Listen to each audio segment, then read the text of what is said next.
Kalian ingin membeli smartphone dengan membawa banyak fitur yang bagus serta bisa saya bilang juga kualitasnya oke dan desain yang cakep. Coba deh lirik ini Tecno Spark Go 1. Ya, smartphone ini dijual di harga mulai dari 900 ribuan ya. Selama saya menggunakan smartphone ini bisa saya bilang Tecno Spark Go 1 ini merupakan smartphone yang benar-benar murah, bahkan murahnya itu kebangetan karena di harga tersebut kamu sudah mendapatkan smartphone dengan apa ya, bisa saya bilang spesifikasi yang bagus dan banyak. Nah, itu bisa kalian temukan misalkan itu pada desainnya ya. Tecno Spark Go 1 ini membawa desain kalau buat saya ini benar-benar terlihat cakep.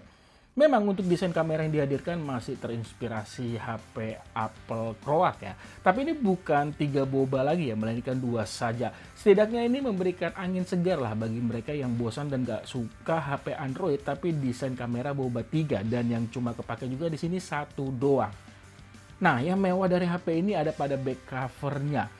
Ini bisa kalian lihat ya, finishingnya terlihat mewah. Finishing matte dipadu corak ini layaknya keramik mahal pada sebuah lantai ya. Membuat tampilan HP ini sebagai HP tercakep di harga 900 ribuan. Tidak hanya di situ saja, bagus di sisi desain back covernya, HP ini juga membawa interface yang buat saya sih ini kategori bagus dan cukup lengkap ya untuk HP di kelasnya. Memang sih di sini smartphone ini hanya membawa satu buah mikrofon. Tapi bagusnya sebagai HP 900 ribuan, Tecno Spark Go 1 ini membawa 2 buah speaker dengan kualitas buat saya selama menggunakan HP ini terbilang bagus ya untuk HP 900 ribuan. Lalu pada interface juga Tecno Spark Go 1 sudah menggunakan sensor sidik jari di kanan bersama dengan tombol power dan ada juga face unlock untuk membuka kunci layar. Kalau kalian masih kurang puas nih ya, keindahan HP ini bisa ditemukan juga pada tampilan depan karena sudah menggunakan layar model punch hole. Model layar yang lebih enak dilihat dibandingkan model layar water drop atau apalah istilahnya. Semua desain bodi HP ini juga nyaman digunakan berkat ukurannya nih kategori compact.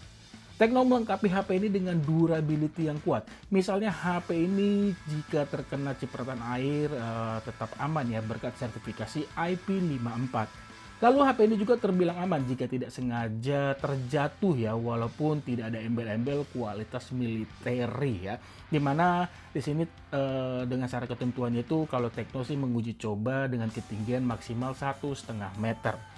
Perlindungan lainnya pada layar HP ini yaitu pada kekuatan layar yang dimana Tecno sudah menguji coba yang sudah diposting mereka dimana kalau layar ini kejatuhan sebuah benda itu akan tetap aman ya walaupun di situ tidak tertulis ataupun tidak dijelaskan bobot benda tersebut. Tapi sih buat saya sih untuk hal-hal benda yang mungkin nggak terlalu berat dan benda padat ya itu kategori hal bagus ya untuk HP di kelasnya.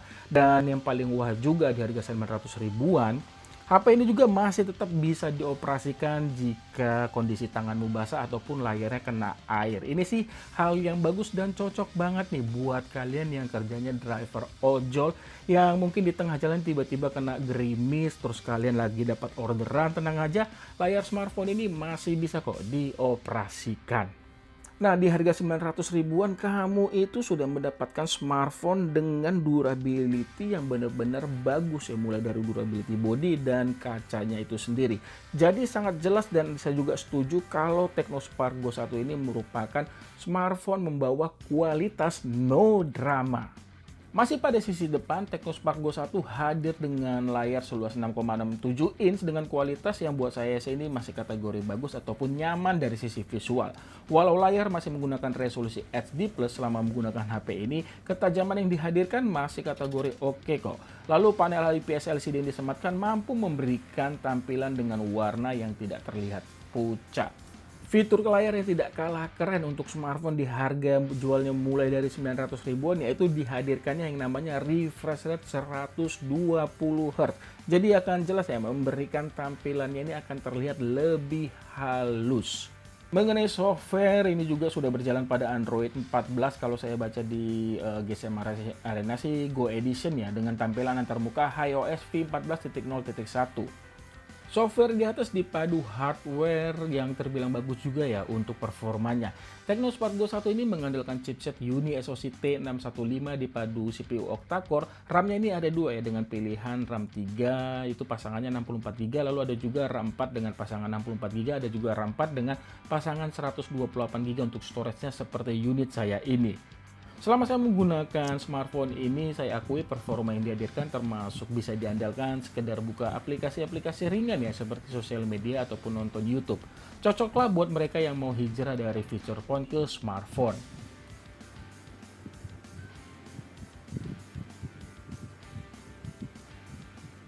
Kalau diajak buat bermain game, ini juga sudah saya gunakan, termasuk kategori bisa diandalkan untuk menjalankan game-game menengah ke bawah ya. Dan itu juga sudah pernah saya buatkan video gaming testnya, kalian bisa tonton videonya setelah menonton video ini. Jujur untuk performa dibuat main game, saya sih merasa nyaman ya, untuk smartphone di harga 900 ribuan. Nah, untuk beli yang mana nih, RAM 3 atau RAM 4, semua sih kembali ke kebutuhan kamu masing-masing ya. Kalau kamu membeli yang RAM 3, sebagai catatan juga jangan terlalu menginstal banyak aplikasi ataupun game ya, agar performa HP ini tidak terlalu keras untuk menjalankan banyaknya aplikasi yang kalian install di smartphone ini ya. Kalau saran saya biar lebih aman, ambil saja langsung RAM 4GB. Kalau untuk urusan mengabadikan momen dalam bentuk foto dan video, Tecno Spark Go 1 ini membawa, ya ini cuma ada satu buah kamera ya di belakang sebagai kamera utama beresolusi 13 megapiksel, dan ada juga satu kamera depannya itu beresolusi 8 megapiksel. Lagi-lagi sebagai HP di harga 900 ribuan, kalau buat saya ini kualitasnya sudah kategori bagus ya, jika kalian mengambil gambar di kondisi cahaya yang berlimpah. Karena buat saya untuk smartphone di harga 900 ribuan, kameranya ini mampu memberikan foto dengan kualitas yang bagus, warnanya cerah dan detailnya juga dapat.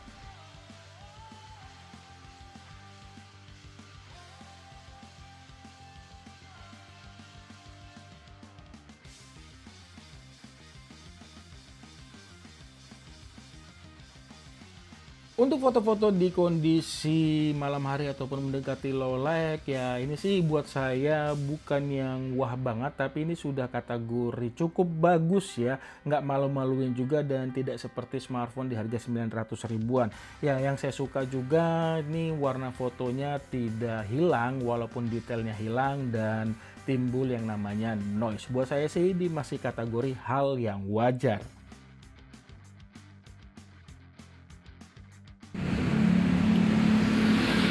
Oke, untuk hasil perekaman video kamera belakang ya, resolusi Full HD 30 frame per second, tidak ada IIS, jadi kalau untuk merekam agar tidak terlalu goyang ya perlu dua tangan lah, dengan yang tidak terlalu tremor dan tidak terlalu banyak getaran dalam melangkah.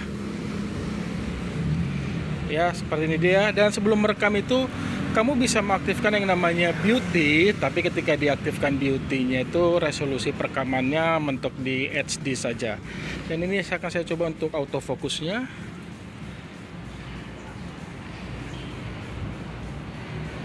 Ya.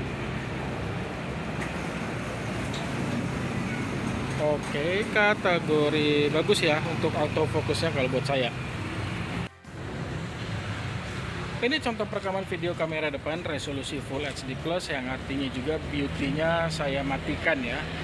Dan tidak ada IIS untuk merekam video.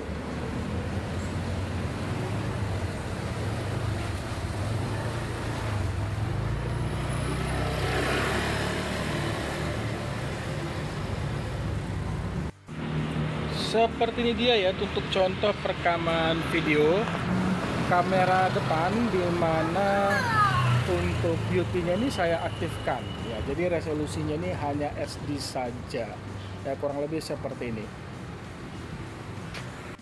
Urusan daya tahannya sendiri, Tecno Spark Go 1 ini mengandalkan baterai 5000 mAh yang bisa tahan 60 hari dalam kondisi standby. Kalau penggunaan saya sehari-hari ya mohon maaf, di sini juga saya nggak bisa ya menunjukkan screen on time yang saya dapat, karena aplikasi andalan saya yaitu X2 Battery ini suka sering kayak tertutup sendiri ya, jadi tiba-tiba itunya nggak bekerja, mati gitu ya. Tapi berdasarkan pengalaman saya, daya tahan baterai sebesar 5000 mAh yang di bawah smartphone ini termasuk bisa diandalkan, bisa kok bertahan 1 harian. Mungkin ini kalau saya terka-terka dengan akumulasi-akumulasi yang terpotong-potong ya di sini untuk screen on time-nya bisa tembus 7-8 jam ya. Terus untuk pengisian baterainya juga sudah support 15 watt ya, walaupun dalam paket penjualan kalian mendapatkan charger 10 watt. Nah, menggunakan info tambahannya, yang pertama Technospark Go 1 ini tidak support yang namanya NFC. Kalau buat saya itu bukan menjadi sebuah nilai minus ataupun kekurangan ya. Lalu yang kedua, hal yang wah juga, smartphone ini sudah support jaringan 4.5G. Jelas ini akan memberikan koneksi internet lebih cepat dibandingkan smartphone dengan jaringan 4G. Terus yang ketiga, Tekno itu mengklaim kalau Technospark Go 1 ini bisa nyaman digunakan hingga 4 tahun ke depan ya. Nah, apa syarat ketentuannya saya juga nggak tahu, tapi yang saya tahu semakin ke depan biasanya aplikasi-aplikasi mendapatkan updatean biasanya itu kebanyakan sih akan semakin berat. Jadi ketika kamu beli smartphone ini untuk penggunaan jangka panjang, kalau mulai merasa nggak nyaman dengan performanya, ya kamu tinggal sesuaikan lagi aplikasi-aplikasi yang sering kamu gunakan ya. Di harga 900 ribuan ini benar-benar smartphone yang oke banget, dan untuk poin kekurangannya saya nggak bisa menyebutkan ya, seperti tidak bisa menyebutkan itu masuk dalam kategori kekurangan. Misalkan itu tadi ya, tidak ada NFC, terus yang kedua untuk jaminan update software Android-nya juga tidak ada kejelasannya. Intinya jangan terlalu berharap, dan itu buat saya sih hal yang wajar juga ya, karena ini harganya benar-benar sudah murah. Kesimpulan, di harga jual 900 ribuan, harganya jualnya mulai dari 900 ribuan, bahkan kalau varian tertinggi itu mungkin di 1,2 jutaan seingat saya ya. Technospark Go 1 ini sudah membawa banyak hal yang bagus dalam spesifikasi yang dihadirkan, dan itu buat saya, menurut saya, belum bisa dilakukan kompetitor lain ya di kelas yang sama, kecuali smartphone keluaran dari Transsion Holding. Buat saya sih, saya sangat berani banget merekomendasikan Technospark Go 1 menjadi smartphone yang layak untuk dibeli. Kalian punya pertanyaan mengenai smartphone ini, tulis saja pada kolom komentar. Selama HP ini ada di saya, pasti akan saya jawab ya. Terima kasih banyak sudah menonton, dan mohon maaf bila ada kekurangan di video ini. Jangan lupa like jika kamu suka video ini ya. Sampai ketemu di video saya selanjutnya. Akhir kata saya pamit. Bye!